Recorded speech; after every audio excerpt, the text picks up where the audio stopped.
बातमी आहे रवींद्र वायकरांची। रवींद्र वायकर आज रात्री शिंदे गटामध्ये प्रवेश करणार आहेत। मुख्यमंत्री शिंदेंच्या उपस्थितीत वायकरांचा हा पक्षप्रवेश होणार आहे। ठाकरे गटाला लोकसभा निवडणुकीच्या पार्श्वभूमीवर हा मोठा धक्का।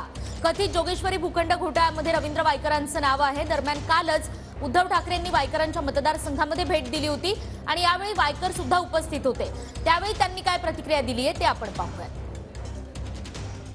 जसं वायकरांच्या मागे लागलेले आहेत, आणखीन अनिल परबच्या मागे लागलेले आहेत। लागा, किती मागे लागायचे लागा, पण जोपर्यंत हा शिवसैनिक जिवंत आहे तोपर्यंत त्यांनी हातात घेतलेली मशाल ही धगधगती आहे। तोपर्यंत तुमचे मनसुबे इकडे महाराष्ट्रात आम्ही यशस्वी होऊ देणार नाही। नाही म्हणजे नाही। तुमचा सगळा भ्रष्ट आणि हुकुमशाहीचा कारभार हा छत्रपती शिवरायाचा महाराष्ट्र जाळून खाक केल्याशिवाय राहणार नाही, हा विश्वास मला आहे।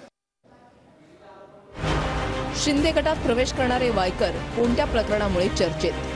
रात्री 8 वाजता मुख्यमंत्र्यांच्या उपस्थितीमध्ये वायकरांचा शिंदे गटात प्रवेश होणार आहे। काही दिवसांआधीच जोगेश्वरी जमीन गैरव्यवहार प्रकरणामध्ये वायकरांना मुंबई पालिकेचा दिलासा मिळाला होता।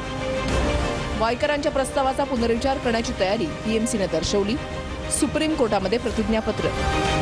बेकायदेशीरपणे जोगेश्वरीमध्ये पालिकेच्या जागेवर 500 कोटींचं 5 स्टार हॉटेल बांधण्याचा आरोप होता। आधी आर्थिक गुन्हे शाखा आणि नंतर ईडीने सुद्धा गुन्हा दाखल केला होता।